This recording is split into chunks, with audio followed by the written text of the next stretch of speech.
Hello student, कैसे हैं आप सब। उम्मीद करता हूं आप सब अच्छे होंगे, मस्त होंगे, बेहतर होंगे, आपकी पढ़ाई बेहतर चल रही होगी बच्चों। और ऊष्माधारिता किसे कहते हैं, स्थिर दाब पर ऊष्माधारिता कितना निकल कर आता है, यानी किसी भी निकाय का दाब स्थिर हो तब उसकी ऊष्माधारिता क्या कहलाती है, इसके बारे में चर्चा करेंगे। साथ में इसका जो भी गणितीय व्याख्या है, गणितीय स्वरूप है, उस पर भी हम चर्चा करेंगे। 11th क्लास के केमिस्ट्री का तो टॉपिक है ही, लेकिन बच्चा यदि अदर क्लास का भी देख रहा है, जैसे ग्रेजुएशन में भी भाई ये क्वेश्चन आपको मिल जाता है, तो आप लोग तैयार कर सकते हैं। चलिए शुरू करते हैं बच्चों। सबसे पहले बात करते हैं ऊष्माधारिता है क्या। जैसे हमारे पास कोई निकाय है और उसका हम ताप बढ़ाना चाहते हैं, तो कहीं ना कहीं उसे हम ऊष्मा देंगे। क्या देंगे बच्चों? ऊष्मा देंगे। और जब ऊष्मा देंगे तो उस निकाय के तापमान में वृद्धि होगी।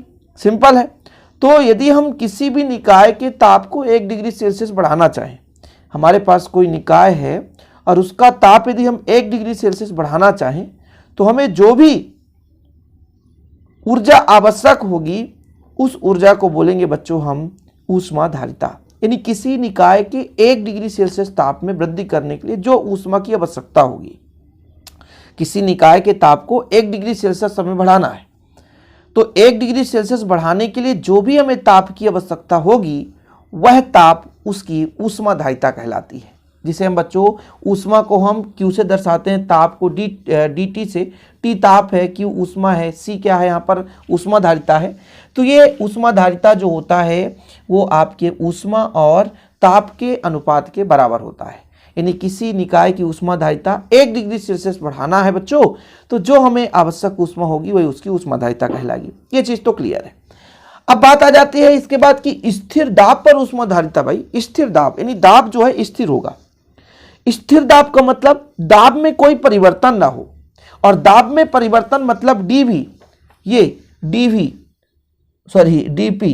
भाई दाब में परिवर्तन तो डीपी, इसका मान 0 हो, कोई परिवर्तन ना हो। जैसे P1 माइनस P2 बराबर हम डीपी लिख सकते हैं, परिवर्तन की बात कर रहे हैं, डेल पी से दर्शाते हैं, तो इसका मान कितना हो जाए? 0 हो जाए। तो ये दाब में परिवर्तन ना हो तो वो कहलाएगा निकाय स्थिर दाब। ठीक है। और जब आयतन में परिवर्तन ना हो रहा हो तो वो स्थिर आयतन कहलाता है।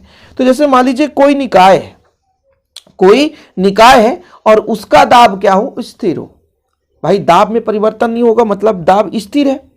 तो भाई ऊष्मा की वह मात्रा जो स्थिर दाब पर किसी गैसीय तंत्र का ताप 1 डिग्री सेल्सियस बढ़ाने के लिए आवश्यक हो, उस गैस की स्थिर दाब पर ऊष्माधारिता कहलाती है। क्या बोला है कि भाई हम किसी भी निकाय का 1 डिग्री सेल्सियस ताप बढ़ाने के लिए जो हम ऊर्जा देंगे, जो ऊष्मा देंगे, वो ऊष्माधारिता है। लेकिन यदि उस निकाय का दाब स्थिर हो, स्थिर दाब पर किसी गैसीय तंत्र का हम 1 डिग्री सेल्सियस ताप बढ़ाएं और जो भी ऊष्मा लगे उसे हम स्थिर दाब पर ऊष्माधारिता कहते हैं। भाई समझने की कोशिश करो ना। कोई निकाय है उसका दाब स्थिर है, कोई निकाय है उसका दाब स्थिर है, और दाब स्थिर होने पर यदि निकाय का हम 1 डिग्री सेल्सियस बढ़ा रहे हैं तो जो भी ऊष्मा लग रही है उसके हम बोलते हैं स्थिर दाब पर ऊष्माधारिता। ठीक है। जिसे हम दर्शा सकते हैं बच्चों, स्थिर दाब की बात कर रहे हैं तो दाब स्थिर तो Cp से दर्शाएंगे। ठीक है, कोई दिक्कत तो नहीं। और हम ऊष्मा dq, लेकिन यहां पर हम P लिखेंगे, और यहां पर टेम्परेचर तो dt करेंगे। ये आपका हो गया बच्चों स्थिर दाब पर ऊष्माधारिता। ठीक। अब ऊष्मागतिकी का प्रथम नियम क्या कहता है? देखो थोड़ा सा गणितीय व्याख्या करना है तो अच्छे तरीके से समझना पड़ेगा, अन्यथा फिर खत्म कहानी। ऊष्मागतिकी के प्रथम नियम से, ऊष्मागतिकी के प्रथम नियम क्या कहता है बच्चों? ऊष्मागतिकी के प्रथम नियम क्या कहता है?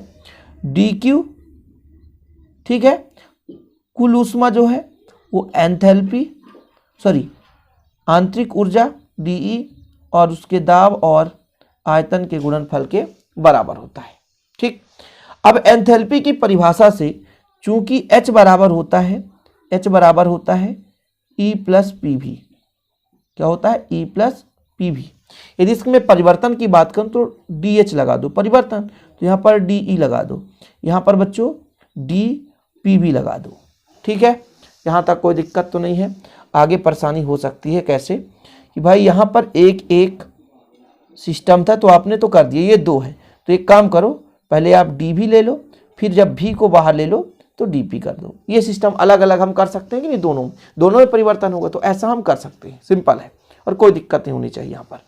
लेकिन यदि हम आपसे कह दें कि भाई दाब में परिवर्तन नहीं हो रहा यार, है ना, मतलब यदि हम आपसे कह दें कि चूंकि डीपी है जो वो शून्य है, शून्य है, क्योंकि दाब में परिवर्तन नहीं होगा ना, स्थिर दाब बोला गया बच्चों। क्या बोला गया? स्थिर दाब बोला गया। तो इस स्थिति में आप कह सकते हो कि डी एच बराबर D E plus P D भी, बाकी इसको मार दो गोली, खत्म कहानी। ये प्लस इधर जाएगा तो माइनस हो जाएगा, डी बराबर D H minus P D भी। इसको मैंने ले गया है, डी ई को रहने दिया है। आप कहोगे सर ये तो उल्टा कर दिया, अरे वही होगा भाई साहब, बिल्कुल परेशान होने की जरूरत नहीं है। ठीक है, अब इस डी ई का मान हम यहां रख लें, इसलिए देखिएगा डी क्यू पी बराबर डी ई का मान रखो कितना है, D H minus P D भी। ठीक है, और पी डी भी ऑलरेडी पहले से है, पी डी भी, तो इन दोनों को काट दो तो बचेगा डी एच। क्या बचा? D H. इसलिए आपका निकल कर आ गया सी पी बराबर, आप डी क्यू के जगह डी एच कर सकते हैं, D H upon D T, ये चीज निकल कर आ गया। ठीक है, अर्थात ये आपका D Q P upon D T ही है, परेशान मत होना, कोई दिक्कत तो नहीं बच्चों। इसको हम ऐसा भी लिख सकते हैं delta H upon delta T constant P, P स्थिर है ना इसलिए कांस्टेंट पी। यही है भाई किसी निकाय की स्थिर दाब पर ऊष्माधारिता का फार्मूला।